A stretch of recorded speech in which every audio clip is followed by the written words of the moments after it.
ኢየሱስ ሊቀ ካህናችን ነው ሲባል ምን ማለት ነው? ሊቀ ካህን ለኢየሱስ ከተሰጡት በርካታ ስሞች አንዱ ነው። መሲህ፣ አዳኝ፣ እግዚአብሔር ልጅ፣ የሰው ልጅ፣ የኃጢአተኞች ወዳጅ ወዘተ።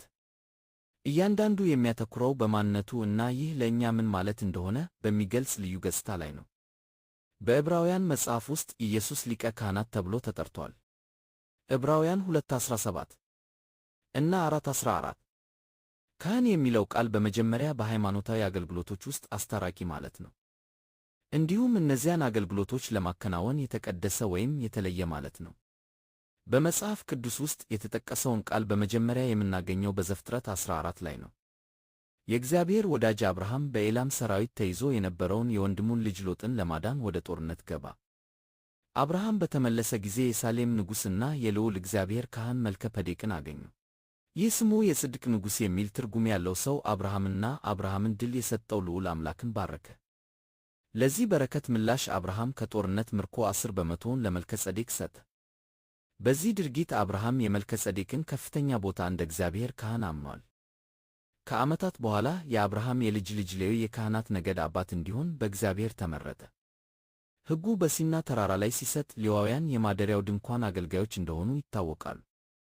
የአሮን ቤተሰብ ካህናት ሆነዋል። ካህናቱ ሕጉ የሚፈልገውን ብዙ መሥዋዕት በማቅረብ ስለ ሕዝቡ ወደ እግዚአብሔር የመማለድ ኃላፊነት ነበረባቸው። ከካህናት መካከል አንዱ ሊቀ ካህናት ሆኖ ተመርጦ በዓመት አንድ ጊዜ በስርየት ቀን ወደ ቅድስተ ቅዱሳን ገብቶ የመሥዋዕቱን ደም በታቦተ ሕጉ ላይ ያኖር ነበር። ዕብራውያን 9:7። በእነዚህ የዕለትና የዓመት መሥዋዕቶች መሲሁ ኃጢአታቸውን እስኪወስድ ድረስ እስኪመጣ ድረስ የሰዎች ኃጢአት ለጊዜው ተሸፍኗል። ኢየሱስ ሊቀ ካህናችን ተብሎ ሲጠራ ከሁለቱም የቀደመ የክህነት ሥልጣን ጋር በተያያዘ ነው። እንደ መልከ ጼዴቅ በሲና ተራራ ላይ ከተሰጠው ሕግ ውጭ ካህን ሆኖ ተሹሟል። ዕብራውያን 5:6። እንደ ሌዋውያን ካህናት ኢየሱስ ስለ ኃጢአታችን ራሱን ባቀረበ ጊዜ የእግዚአብሔርን ሕግ ለማሟላት መሥዋዕት አቀረበ። ዕብራውያን 7:26-27።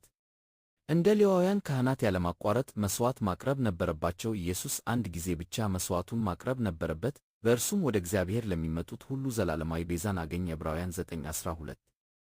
ስለ ኢየሱስ ክህነት አንድ ሌላ አስፈላጊ ነጥብ እያንዳንዱ ካህን የተሾመው ከሰዎች መካከል ነው።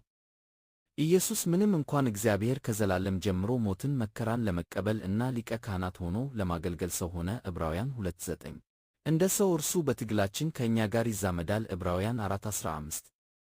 ላለንበት ድካምና ፈተናዎች ሁሉ ተገዝቶ ነበር። ኢየሱስ ከማንኛውም ካህን ይበልጣል። ስለዚህ በዕብራውያን 4:14 ታላቁ ሊቀ ካህናት ተብሎ ተጠርቷል።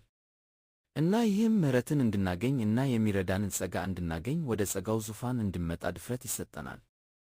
ዕብራውያን 4:16